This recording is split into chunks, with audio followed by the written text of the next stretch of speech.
Good morning. This is Faith in Our Hometown, brought to you as a community service and sponsored by Mercy Hospital, Joplin. And now, here's your host, Father Jay Friedel. Good morning and welcome back, hopefully, to Faith in Our Hometown. About 2 months ago, we did a show on human trafficking, and one of the things that we were talking about during that show was the fact that trafficking occurs right here in our own area. It's one of those things that we think that occurs elsewhere in the world, and we think, oh boy, isn't it a shame that that's going on somewhere else. But one of the things that we talked about is that it's actually right here in our hometown. And so at that point in time, I had Carolyn Schrage, who's the Executive Director of Life Choices, who was with us at that point in time. So welcome back to Carolyn.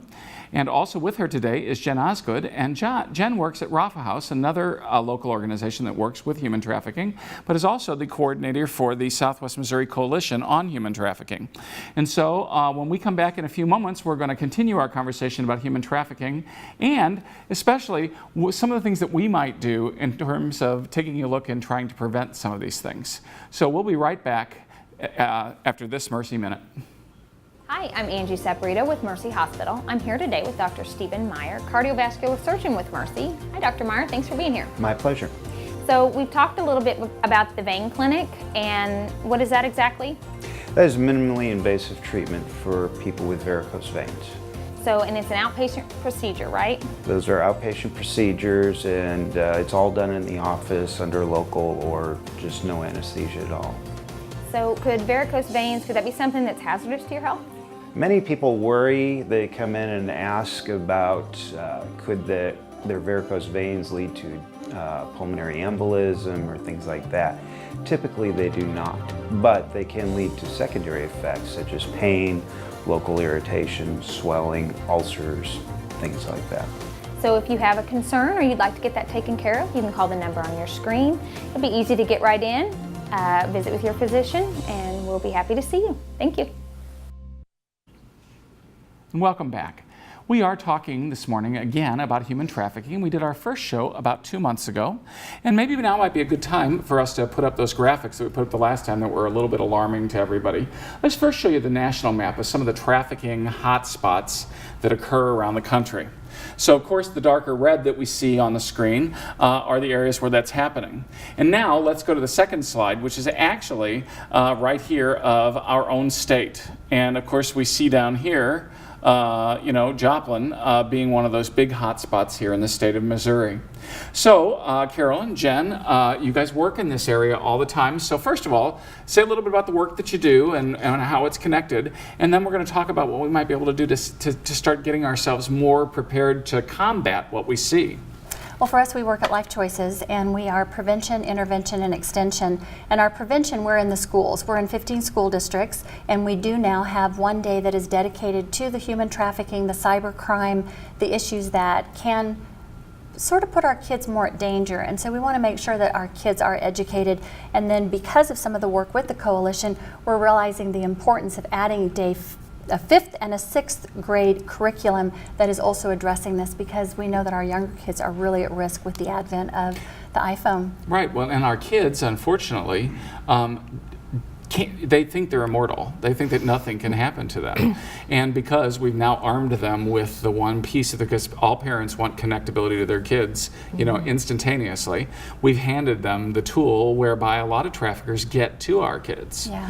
And then for us, because we do also have 3 clinic locations and our mobile unit, we know that those that are in the trafficking issues, that a lot of times they access healthcare. 88% of survivors would say that they had accessed care sometimes during the time when they had actually been a victim. And so being on the alert to make sure that healthcare professionals are trained to know how to respond. Are we looking beneath the surface? Are we seeing that there's multiple sexually transmitted infections, that there's multiple pregnancies, unplanned or even forced abortions, and also from the labor trafficking issues, malnutrition, and some of the other things that come along with those that are victimized. So just making sure that our staff is all trained to respond. So Jen, how do you fit into this picture now? We know what Carolyn does and where she's at. You wear kind of two hats here. So tell us for a little. Most of our viewers probably don't even know about Rafa House, so I want you to say a few words about that. But then we'll get to the coalition work and what you're doing with that. Okay. Well, first, my main job that I spend most of my time on is as the International Director of Client Services for Rafa House International, and our U.S. office, our main headquarters, is located here in Joplin. We're an international organization that focuses on safe housing and rehabilitation of child victims, girls mainly, of sexual exploitation and trafficking. But as part of my job, I am also allowed to serve as the coordinator for the Southwest Missouri Coalition, because we needed somebody, now that we're really getting serious about working strongly to fight human trafficking in our community. We have a group of 8 organizations and agencies who are really all passionate, and we've come together as a coalition. And so I'm just working to help coordinate those efforts so that we have a clear direction moving forward. And cooperating with each other to get some of that work done. And so that all of the organizations and agencies in the Southwest Missouri area are working together in a united way so that we can be effective, and so that we can be working together rather than each of us doing our own thing. Right. And I mean, you know, because that happens in every area. It happens with us with churches all the time. We start trying to tackle a problem, and then pretty soon we find out we're duplicating our efforts or those kinds of things. Whereas with everybody working together in a coalition, if somebody's doing this well, then okay, we don't have to worry about it. So if Life Choices is taking care of a lot of our education in the schools, that frees you up, you know, to do something else, to target another piece of this great big issue. And we really are very fortunate in our corner of Southwest Missouri that we have law enforcement that has interagency collaboration, and so coming together, and so we're really moving from just an awareness to much more of an action-centered coalition. And in the past few weeks, even since we met before, you know, we now have had a training where we've invited an outside guest. Rafa House brought in Opal Singleton. There was a training of over 120 different law enforcement agencies and other community service people that came in and had a fantastic showing. And then, of course, Mercy has done their human trafficking forum. So all of those things coming together to make sure that every sector of our community is becoming not just aware, but knowing how we can all look just beneath the surface to see what maybe we haven't seen before. And of course, that's been one of my passions, is because every time I would talk about human trafficking, I would get that blank look that just basically said, yeah, Father, we know it's going around somewhere else around the world, but not here. And I'm like, no, it's happening here. Everything I've heard, all the people I've talked to, the experts in the field, are talking about how it's happening here. And we've also, the last time you were on the show, we were also talking about the fact we've also got one of the best success rates in terms of prosecution, you know, here in our own area, in our own district. So kudos to law enforcement, kudos to all the folks who are doing the trainings. And now what we have to do is, again, get all the rest of the community involved. I think it's great that we're working with the younger kids because, you know, I got to grow up a little bit innocent. Our kids today don't get to grow up very innocent because of all the things that are coming at them. And, you know, I just want to make sure they're protected. I don't want any of them in harm's way. So what are we going to do? What are some of the action steps we need to take to make some of this happen? We need to make sure that all different agencies are trained. And I know that Jen's going to be going into one of the school districts that have asked her to come in and talk to all the teachers and the administrators to know what are the symptoms that we're looking for. What are we looking for enrollment? And you want to talk a little bit about that, Jen? Sure, because we can educate administrators, we can educate the people who oversee the programs, but the reality is that we have people like educators on the ground every day who are face to face with the children, observing different things that are happening in their lives, hearing stories about what they've done this weekend or who they've talked to and things like that. Also noticing changes in behavior on a daily basis. And so what we really need to do is we need to educate the people in our community who are in direct contact with potential victims or who are at risk. And so I'm going to go into one of the schools and start out with training their teachers and their staff to recognize signs of human trafficking. So moving beyond just the understanding that it happens, even that it happens here, but having the knowledge and the ability to look at a child and say, hey, I'm seeing some signs here that are concerning to me because it looks like human trafficking is a possibility. And then you can equip them and empower them to seek help for these children. Rather than just being concerned for the child, they'll be able to do something about the issue. And that's where law enforcement always leads the way, but it has to be those of us that are in the community that are noticing if there are things that are out of the normal, whether that is with an immigrant population or it's a non-immigrant. I mean, it is not, human trafficking does not target just one demographic. Right. It is the vulnerable, but it is also those that sometimes we think have everything going from them. Just recently I sat across the table from someone who was herself a trafficker, and she said who she looked for was those that were very confident, those that were cheerleaders on the dance team, that were gymnastics because they cared about their body, and she wanted someone who cared. So she looked for the flaws first, and that's who she looked to recruit. In other demographics, it's those that are the marginalized. We know that sometimes it's those that have come out of the foster care. Those that run away within 48 hours of running away are usually approached by some kind of a sexual exploitation issue. So we just want to make sure that our kids are educated, parents are educated, that on the whole, it's not a scare factor, it's just information is power. Yeah, well, no, that's interesting that you say something to me, because part of that is, you know, some of the things we also look for in terms of abuse situations. You know, is someone being groomed? And I was well aware of the, you know, the issue of, you know, when people will run away, they're particularly vulnerable. That many times, you know, people hang around bus stations, airports, looking for unaccompanied youth, all those kinds of things, and been very aware of that. But you're bringing up another piece that I'd never connected the dots myself before on, and that is that sometimes when people are in an area and they are traffickers, they'll groom the same way that other abusers might groom, in terms of, you know, waiting for that opening and, you know, targeting a particular, you know, group of people in a particular way because of what's in the profile that they're looking for, and that's just creepy. It can And be very intentional. We're getting ready to go into the summer, so we've got some kids that maybe aren't in the schools, so they're dropped off at the swimming pool. Well, are they dropped off in groups? Are we being very careful to make sure that parents are educated about if you're not there, if your kids are home alone, do they know not to answer the door? You know, what are some of the parameters that are set out there for very careful care and protection of our kids? And parents being aware of the dangers, especially like you mentioned with the technology that is available to our children now. The generation that we're raising right now is the first generation who has never known life without the internet. That's right. And so, you know, us growing up, our parents would not have sent us into a room full of people who were sexually deviant or who were predators, you know, and our parents wouldn't have sent us into a room full of them and said good luck. Right. But that's essentially what we're doing. When we're handing a child a smartphone and they're not educated about it and you're not educated about it, that opens them up to a world of people who may or may not be who they say they are. Yeah. And again, none of us want to be the downers on technology, okay? I mean, you know, all this technology can be wonderful for us and certainly makes it available, you know, for kids to do that. And in some ways can be, you know, great safety for kids because they've got, you know, protection at, you know, the touch of a fingertip. Right. But by the very same token, the danger sometimes can be that we have made them vulnerable, not being aware of all of the scope of what we're really doing there.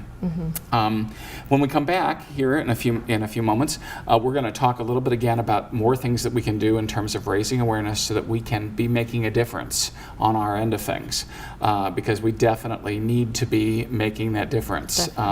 Again, awareness is the first thing, but now action is what we need to go to next. So we'll be right back. This is Faith in Our Hometown. You're watching Faith in Our Hometown on KSN TV, brought to you as a community service and sponsored by Mercy Hospital, Joplin.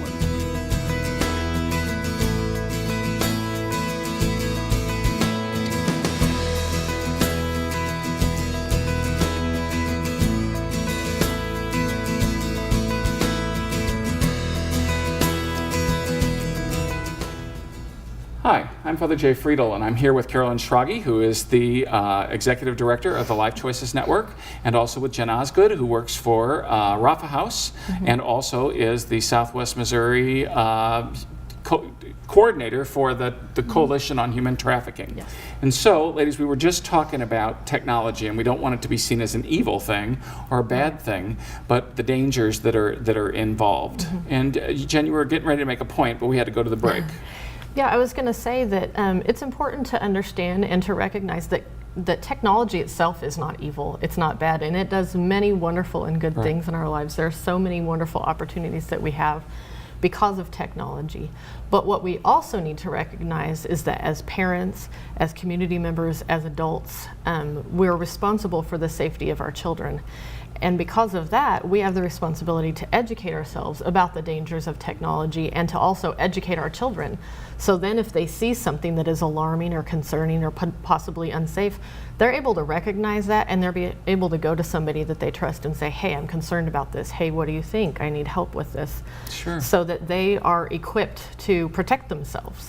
Well, you know, and I say the same thing. I mean, these are simple things. People get very defensive sometimes because I'm just like, well, you wouldn't give your 3-year-old a butcher knife or a sharp knife that you'd use in the kitchen, because that's a specific tool for specific things. And you want to make sure that before you let your child start using a knife, that they understand that it's sharp, what it's used for, proper use, how to protect themselves, all those things. Our technology today is no different. It really is no different than that. That's absolutely correct. We've got to make sure that they know what they're doing. Now, Carolyn, we've talked about this previously. And you know, again, I don't think sometimes people realize how people get into these situations. And so I want you to tell a few of the stories that we've talked about before as we've talked about some of the things. So obviously I know you'll protect the identities of your people because you love them and you're trying to care for them. But just talk about some of the stories as to how some of the people that you've talked to suddenly got pulled into this trafficking situation, because I think it's going to bring it home for our viewers a little bit better. It's just how some of these things have occurred. Well, I think it starts as innocent as a young girl that's in Walmart and someone walks up to her and basically says, wow, you are stunning. You could be a model. Why don't you let me take some pictures? I'll help you build your portfolio. And the next thing she knows, she's out at the falls, she's doing photos, and then it's like, well, we really need to get a swimsuit set. And then it's into a lingerie set. And pretty soon she's in compromising situations. And then she finds herself ending up being alienated from her parents, being threatened to have some of these photos put up on the internet. And suddenly she's stepped away, she's now sleeping on his couch. He's stating that he's going to take care of all of her needs if she just continues to move further into more of the pornography. And so suddenly she's like, she's got to protect mom, she's got to protect dad. You know, so just that simple, it was an affirmation. She thought she was going to make it big, and before she knows it, she's drawn into something very dark.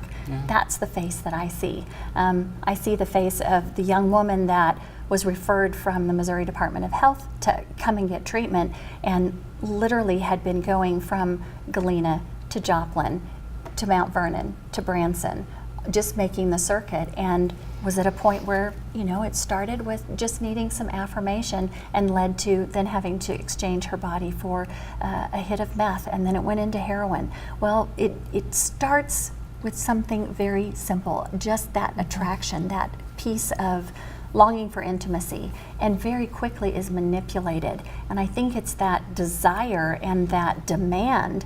You know, we talk about the vulnerability of the girls, but we also have to look at what is the demand. If we can drive down demand, can we not then put an end to this? So we do have a responsibility on several different levels to make sure that that person who thinks pornography doesn't make a difference, doesn't hurt anyone else, that's driving up the demand of victimization and driving those young girls to further and further into a life of depravity. I mean, we recently experienced where one of the gals that we work with, she died. And it was how were we not there to help her? Her life was just spiraling out of control and ended up in pornography that led to then stripping, that led to prostitution, and leads to broken hearts. Well, and broken hearts, and I'm just going to say this to you guys because I know that that's you guys are out there on the front lines doing some of this on behalf of the rest of us too, trying to make that difference. And I know that it breaks your hearts, because these are people. Yes. These are people. They're people with real faces, with real names, with real lives.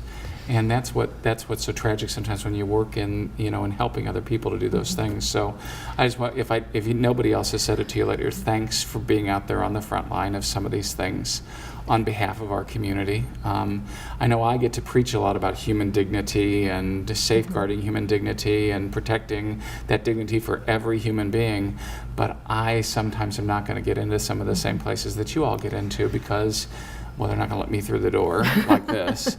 And you guys have been able to do some of those things. So I just thank you, and thanks for putting yourselves out there. And I'm really sorry when it hurts you, because I know how it hurts sometimes when you're doing the ministry and you can't make it happen. You can't make it work.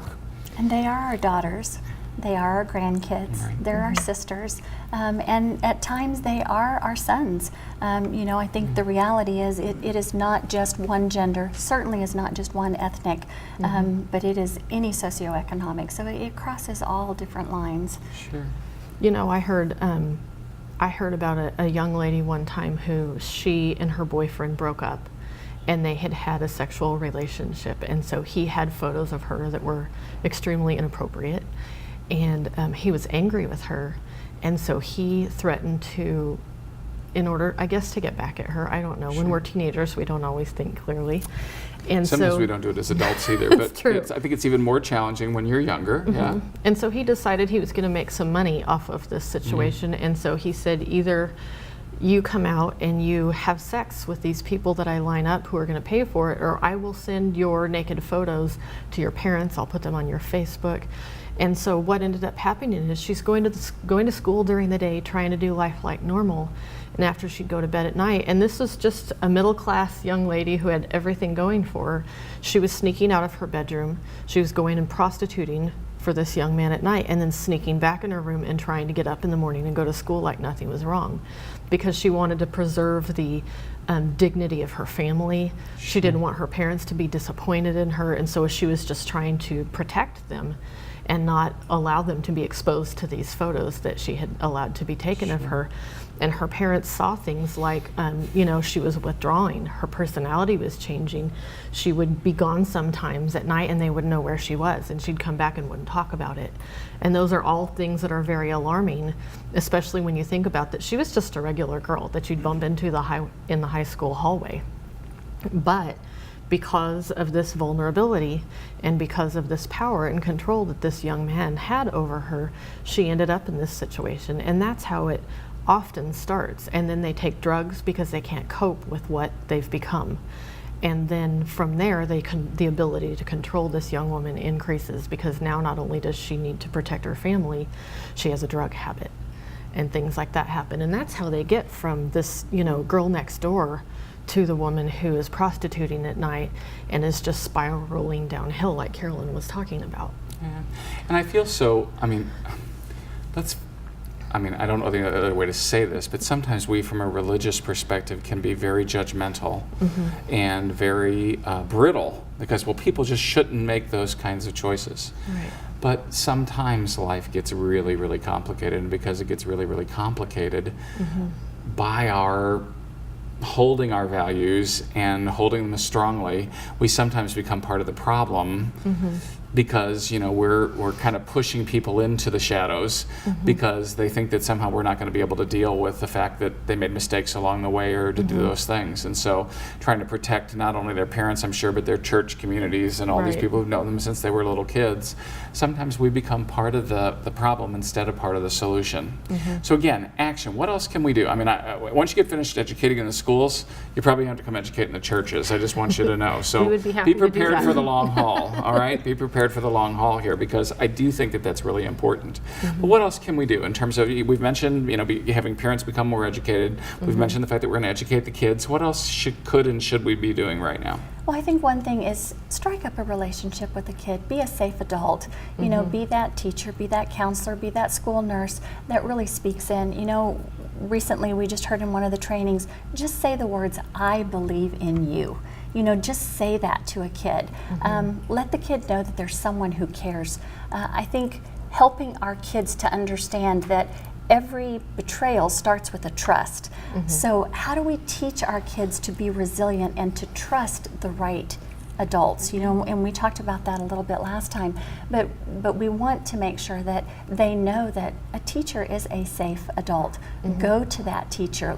You know, if you've got a problem, if it is in your church, in your pastor, if it's another adult that you know how to trust, a nurse, but whatever you're doing, making sure that we are speaking life, that we're speaking dreams into the kids. You know, if we can get them to graduate from high school, if we can help keep them in schools, the chances of them falling prey to some of this is greatly lessened. And so I think, you know, whatever we can do to empower our educators and empower students to go to school, to be in school, and to make it to the end, we can start painting those dreams, letting them see beyond whatever family situation they may be in now that seems entrapping, and moving forward with that, and looking for those indicators, those signs.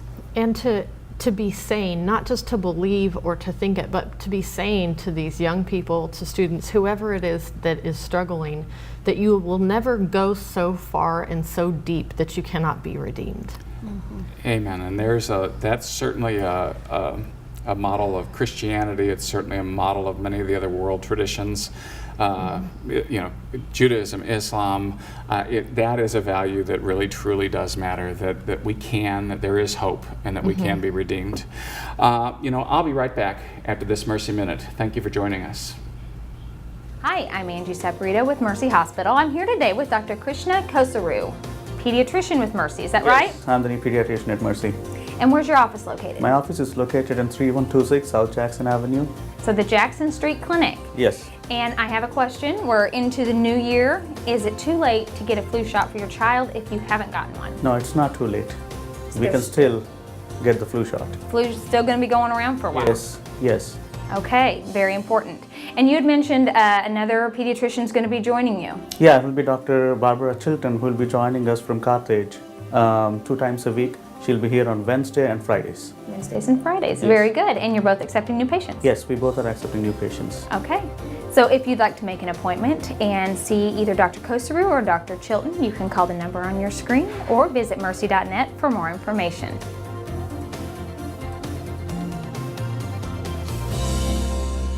Welcome back to Faith in Our Hometown. This morning we've been talking once again about the scourge on humanity we call human trafficking, where people will buy and sell other human beings. It is a sad reality that at this point in the history of the world, there is more human trafficking, there are more people being bought and sold all over the world than at any other point in time in human history. We like to think it's a thing of the past. We'd like to think that slavery is a thing of the past. We'd like to think that, you know, none of this happens right here in our hometown in the Joplin area, but it does. This morning we've been talking with our guests about what we might do. And one of the biggest things that we land on is the fact that we need to learn how to make sure that our most vulnerable, and that's a lot of our young people, our kids, know that they can talk to us, and to know that even if they get caught up into something, that they need to have safe places where they can discuss that in their church community, in their school community, their parents, friends, because then a lot of times they won't come to us. At any rate, we've got a lot of work to do while our kids are being bought and sold, so we need to continue to step up our efforts. This is Faith in Our Hometown. Thanks for watching. Faith in Our Hometown can be seen every Sunday morning at 9 a.m. here on KSN. Brought to you as a community service and sponsored by Mercy Hospital, Joplin.